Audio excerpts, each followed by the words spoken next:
What's up guys, Lou here, and today I'm going to be showing you how to cut a SIM card. I've done this a couple of times in the past and you guys have requested this kind of a video to show you exactly how it's done. In this case I'll be taking a standard SIM and cutting it down to Nano SIM form factor for the iPhone 5, but the process would be the same if you wanted to go down to a micro SIM size for previous iPhones or other phones that are on the market, like for example my NExus 4, which uses micro SIM. So you need a couple of things to actually complete this procedure. You're going to need a template. This template here I'll link down in the description so you don't have to go looking for one. But if you Google micro SIM or nano SIM template, you'll find it as well. But like I said before, there is a link in the description. You're also going to need a little bit of sandpaper because a nano SIM is actually thinner than a micro or mini SIM. So you're going to need some of this to actually adjust the thickness. You're also going to need a little bit of tape, which I've got over here. That's just so you can tape down the SIM card to the template,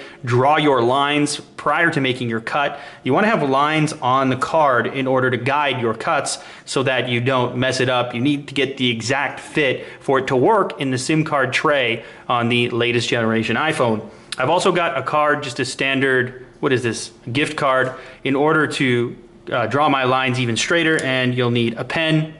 And the last thing you're going to need is a fairly sharp pair of scissors.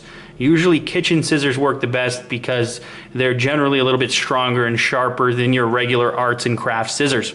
So anyways, let's go ahead, tape down the SIM card, and then go ahead and draw our lines. I'll probably do that off camera right now, and then I'll come back and show you what the finished product looks like. So as you can see here, I've gone ahead and drawn my lines onto the full size, or what they call mini SIM card.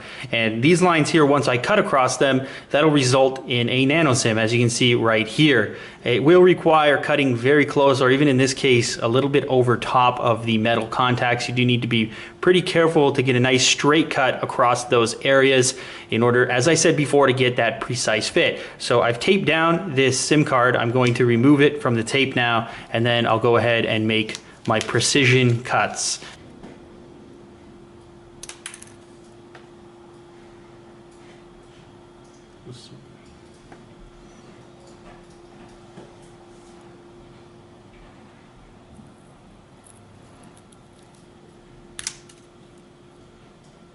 So when you're cutting all the way down to a nano SIM like this, you're basically just cutting around the contact point, the metallic portion of the card. There's really no plastic left when you're finished.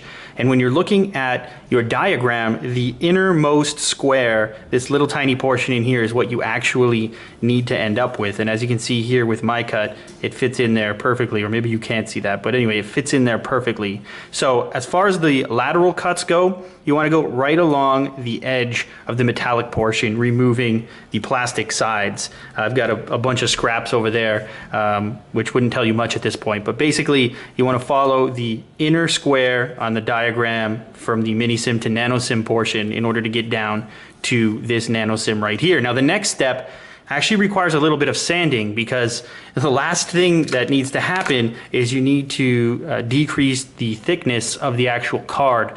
A mini SIM is slightly thicker than a nano SIM, so you need to go onto the back side where the plastic is and grind off some of the plastic. Not very much. You just want to rub it, you know, just gently, and then go into the tray. Do you have that there? Yeah, here's the tray. And you want to put the SIM card into the tray and, you know, trial and error, see if it fits, and then keep taking off a little bit more until you've got a nice snug fit. You don't want to over sand. You definitely don't want to be seeing the contact points from the back. And so as I said, the best way to do it is to take off a little bit of plastic using the sandpaper, put it in the tray, and then keep trying till you've got a snug fit. I'm going to go do some sanding right now, and then we'll check out the fit afterwards. So as you can see now, I've got an iPhone 5 on the left. It hasn't been activated yet. It's brand new, unlocked. And to my right is where my SIM card and the tray is. And I'm going to try and show this to you. I've sanded down the back to the point where you can sort of barely start to see the shadow of the metallic portion of the SIM card underneath. That means you're close enough. You don't want to go any further than that. And you want to also make sure that you've got a flush fit on the top side of the tray. That means it's good too. So at that point, you're ready to insert the card and then go ahead and use your phone. This SIM card is not activated yet. It needs to be activated via phone call or the web. So you're not going to see your service jump up right away in this particular case. But if you're coming from a SIM card that is activated at this point, you will see your service jump in. So anyway, as you can see, a good fit, perfect fit here on the iPhone 5. So that's a little tutorial. I just want to mention real quick, guys, that you do this at your own risk. You don't want to be messing around if you're scared of ruining your SIM. Generally, they're about 20 bucks or less. So if you don't mind, if you're not too paranoid, then you can go ahead and attempt this yourself. So anyways, you can see now that rather than saying no SIM, instead it says no service. Let's wait for the camera to focus there. Hopefully it can. It says no service now because the SIM is not activated, but it is reading the SIM as being there, so we've got a good cut in this case. So if you guys go ahead and do this, good luck. And if you enjoyed this content, if you found it helpful, or maybe it'll be helpful in the future, make sure to leave a thumbs up down below. It does help out a bunch. And thanks as always for your viewership. I'll catch you guys on the next one. Later.